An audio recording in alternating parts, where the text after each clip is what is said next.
Pemirsa, seseorang disebut hipertensi saat tekanan darah berada di atas 140/90 mmHg. Menurut Kementerian Kesehatan Republik Indonesia, hanya sepertiga penderita hipertensi atau 36,8% yang terdiagnosis oleh tenaga kesehatan. Kemudian hanya 0,7% saja pasien yang minum obat. Untuk itulah penting mengetahui apa saja yang menjadi faktor risiko hipertensi. Lantas, apa saja faktor risiko hipertensi yang sebaiknya dihindari agar hipertensi tidak menjadi silent killer? Benarkah ada faktor risiko yang dapat diubah dan tidak dapat diubah? Apa saja? Dan bagaimana upaya pencegahannya? Hidup Sehat akan menjelaskannya untuk pemirsa pagi ini. Pemirsa, kembali lagi di Hidup Sehat. Nah, tadi kita sudah bertanya kepada Dokter Dina ya, sebenarnya bisa nggak sih dok hipertensi itu memicu komplikasi penyakit lain seperti yang video tadi kita udah saksikan bersama pemirsa? Ya, jadi hipertensi itu menyebabkan komplikasi di semua organ, hampir di semua organ. Mata, kemudian jantung, brain ya atau otak, dan juga di tempat yang lainnya, di kaki, di tangan, pembuluh darah utamanya. Jadi ya risikonya itu bisa komplikasi. Artinya fakta atau mitos ini dokter? Jelas fakta. Jelas fakta ya pemirsa ya. Berarti tadi bisa kena ke semua organ tubuh ya dokter ya. Tapi kalau misalkan kayak ke organ tubuh mata itu jadinya seperti apa dok? Jadi pasien biasanya penglihatannya menurun. Ya, okay. Ataukah misalnya ada bercak kemerahan perdarahan di mata. Nah dok, tadi dari organ-organ yang tadi dokter sempat sebutkan antara mata atau jantung atau otak, ini mana sih dok organ yang paling spesifik atau yang paling beresiko kena hipertensi nih? Oke, jadi semuanya berisiko pastinya. Yang fatal yang mana aja ya tentunya brain ya atau otak kita dan juga jantung. Oh, biasanya perubahan signifikan pada kita sebagai orang yang mengalami hipertensi itu gejala yang terjadi pada otaknya itu apa dok? Gejala yang terjadi pada otak sebenarnya ya tadi misalnya kelemahan di sisi sebelah tubuh kita ya, atau misalnya tiba-tiba tidak sadar atau vertigo, itu bisa aja menjadi tanda adanya stroke. Oke, nah dokter nih fakta mitos selanjutnya katanya pria itu lebih berisiko terkena hipertensi daripada wanita. Fakta mitos dok? Tidak bisa kita benarkan karena memang tergantung usia ya. Pada usia muda kurang dari 30 tahun dan ini penelitian di Indonesia itu lebih berisiko laki-laki dibanding perempuan. Tapi pada usia yang sekitar kurang lebih 30 tahun sampai 59 tahun itu sama. Nah, pada usia lebih dari 60 tahun didapatkan ternyata wanita lebih banyak. Jadi itu tergantung usia juga. Berarti itu mitos ya dok ya? Atau fakta nih? Atau bisa mitos, bisa fakta nih dok? Bisa dua-duanya lah ya. Karena tidak sesuai dengan gender, tapi justru karena usianya juga ya dok ya? Tolak ukurnya usia ya dok berarti ya? Benar. Oke, dokter kira-kira nih dok, supaya kita tidak terkena hipertensi itu gimana nih dok? Dari muda, dari pupuk, apa kita saat udah tua nih kita baru lakukan cara-cara tersebut? Oke, jadi memang healthy lifestyle itu harus dimulai sejak dini ya, bahkan sejak masih balita, kemudian semuanya itu harus dibentuk sejak awal. Karena itu yang akan menentukan kita seperti apa nantinya di kemudian hari. Jadi ya healthy lifestyle harusnya dari awal. Healthy lifestyle itu bisa termasuk makanan juga ya dok ya, pola tidur. Betul. Jadi mencakup keseluruhan. Mencakup keseluruhan. Nah mungkin kalau makanan Zizi mau bertanya nih dok, makanan kalau makanan dok kan healthy lifestyle nih dok. Apakah kita harus terus-terusan makan sayur setiap kita makan misalkan 3 kali sehari, makan sayur terus gak boleh ada gorengan, atau sebenarnya yang penting dijaga aja gitu dok? Oke, jadi sebenarnya makan dengan diet seimbang itu memang kita harus menghindari lemak yang jahat, karena nggak semua lemak jahat ya. Jadi kita sebut saturated fat namanya. Jadi dari goreng-gorengan, kemudian juga ada di lemak dari daging, itu semuanya ada seperti itu. Jadi diharapkan lemak yang baik itu pertama. Jadi ya memang kalau kita mau healthy lifestyle harus hindari yang goreng-gorengan. Mestinya. Tapi saya suka susah ya. Iya, kamu juga sukanya makan garam-garam tuh, gak boleh kan ya dok ya? Benar. Yang tinggi garam. Kenapa sih dok gak boleh yang tinggi garam tuh? Ya, jadi tinggi garam itu memang membuat jadi kita gain atau mendapatkan air itu lebih tinggi. Sehingga itu meningkatkan tekanan darah. Jadi air masuk ke dalam pembuluh darah lebih banyak kalau kita mengkonsumsi natrium yang lebih tinggi. Selain itu, natrium ini juga berpengaruh pada elastisitas dari pembuluh darah kita. Oke, nah Syahda, kamu juga suka minum kopi kan tuh? Iya sih, ketahuan deh.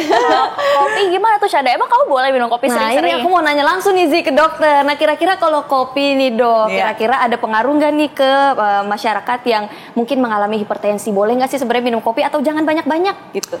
Oke, ini menarik sekali ya pertanyaan tentang kopi. Jadi kopi itu tergantung pertama dari yang kita bicarakan dari kopi adalah kafein. Ya, itu dulu yang pertama. Jadi jumlahnya berapa banyak. Kemudian kembali lagi ke genetik bagaimana tubuh kita bisa memetabolisme kafein itu. Karena tidak semua orang sama.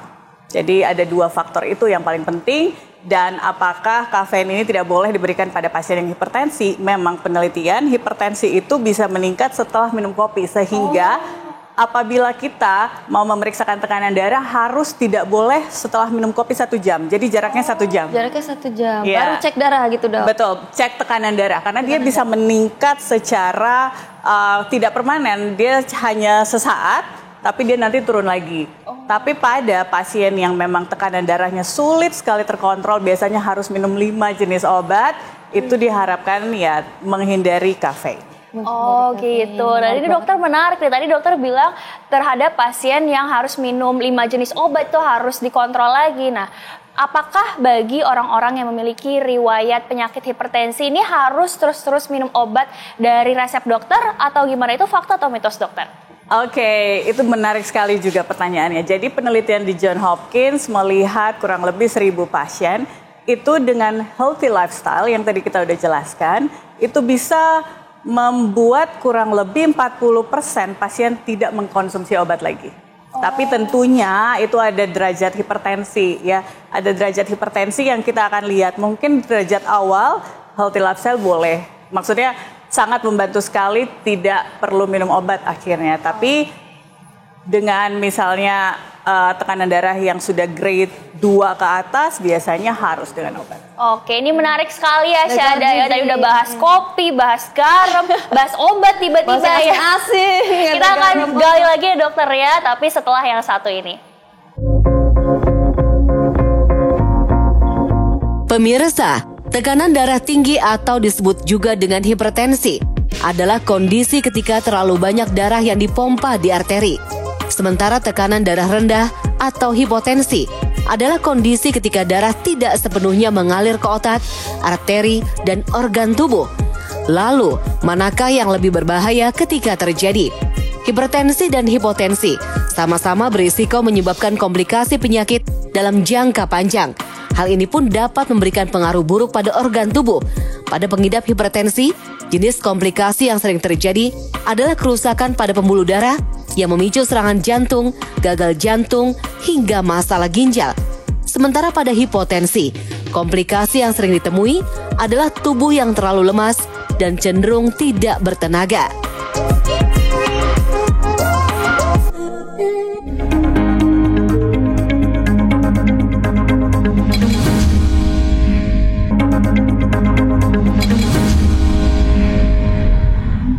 Nah pemirsa, kita langsung aja nih bertanya ke dokter. Nah dok, kira-kira faktor resiko apa sih yang bisa diubah dan tidak bisa diubah dari penyakit hipertensi ini dok?